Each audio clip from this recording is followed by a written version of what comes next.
अंगणवाडी कर्मचाऱ्यांना मानधनाऐवजी वेतन देण्यात यावे यासह त्यांच्या विविध मागण्यांसाठी शनिवारी दिनांक 11 जानेवारी रोजी आटपाडी तहसील कार्यालयावर मोर्चा काढण्यात आला होता।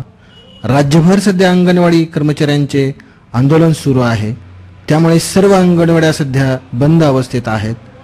आज आटपाडी तहसील कार्यालयावरील आंदोलनानंतर आज आटपाडी तालुक्यातील अंगणवाडी सेविका आणि मदतनीस अशा महिला कर्मचाऱ्यांनी येथील साई मंदिराजवळ आटपाडी ते सांगली जाणारा राज्यमार्ग रोखून धरला।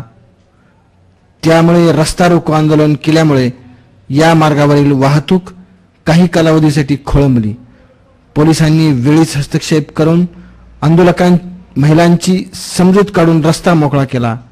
मात्र अंगणवाडी कर्मचारी संघटनेच्या तालुकाध्यक्षा वंदना बनसोडे यांनी शासनाने तात्काळ निर्णय घेतला नाही तर अंगणवाडी कर्मचाऱ्यांबरोबरच अंगणवाडीतील मुलांच्या पालकांनाही सोबत घेऊन तीव्र आंदोलन छेडण्याचा इशारा दिला आहे।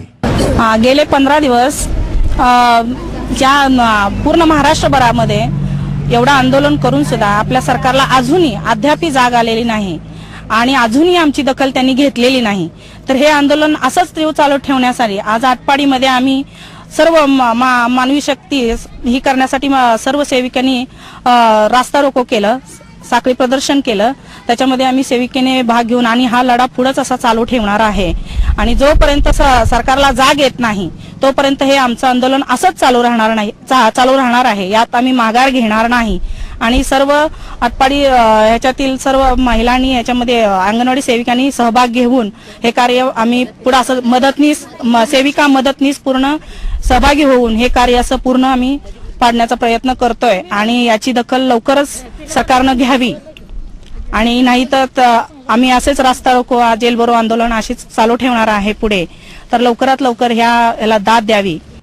आटपाडीहून व्हिडिओ जर्नलिस्ट अविनाश सोबत अशोक पवार, लाईव्ह सांगली।